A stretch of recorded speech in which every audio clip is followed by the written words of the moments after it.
in the non-Jewish moral tradition, this is called natural law theory. And most of you know that as a scholar of Jewish moral philosophy, Jewish ethics. I believe that Judaism is entirely a natural law tradition, meaning we believe that there are things, because of the nature of God, the mind of God, and the nature of the world, there are some things that are naturally right and wrong. Not because we invent it, not because we fabricate it, because it's in the nature of things, what I call the moral fabric of the universe. Now, once one understands, one might say, the mind of God, reality as it is, not as you want it to be, and what the morally right thing to do is, you have to do it. Now, that's how I understand the core covenant between God and humanity.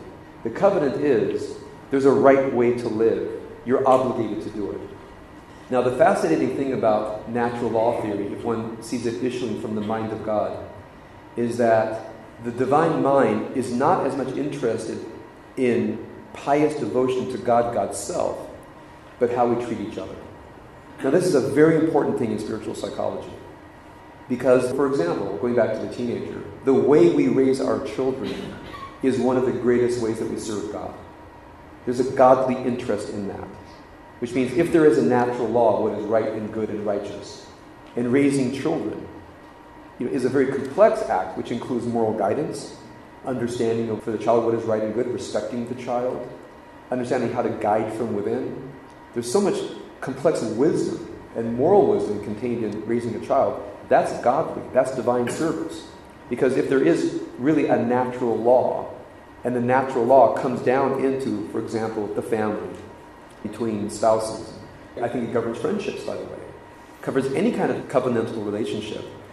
And, I think Buber's idea that there is, in every I thou, a third presence, which is the divine. So part of what creates a covenantal relationship is there is you, there is the other, and there's the divine presence that reminds you that there are holy ways to behave. And it's not about your ego, it's not about your will, it's not about your hurts, it's not about your wounds, it's about what is the true thing to do. And once one knows what the true thing to do is, sometimes it's just your ego just has to step aside and you have to do the true thing. Now, we live truly with each other, meaning we live each other in our friendships, in the congregation, family, and so forth. So sometimes when I'm teaching a class on, for example, the marriage class I'm doing on Wednesday nights, or the spiritual psychology classes or parenting classes, and people push me a little bit, and I say that ultimately the family is not where I get my ego needs met. Ultimately the family is where I serve God. Now that sounds a little bit too pious for some people, but I mean it in utter sincerity. Because if there truly is a natural law, the people with whom you live the closest, that's where the law counts the most.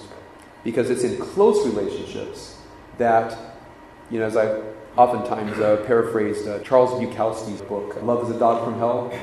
It's in close relationships that the dogs from hell get released. That's where it happens. Spouses lose it with each other. Friends get mad at each other. Parents lose it with their children. Children lose it with their parents. That's where the dogs from hell get released. So the question is, in the profound temptation to lose it, to act in small ways, to act in ego-driven ways, where you can say to yourself, this is the place where God is present.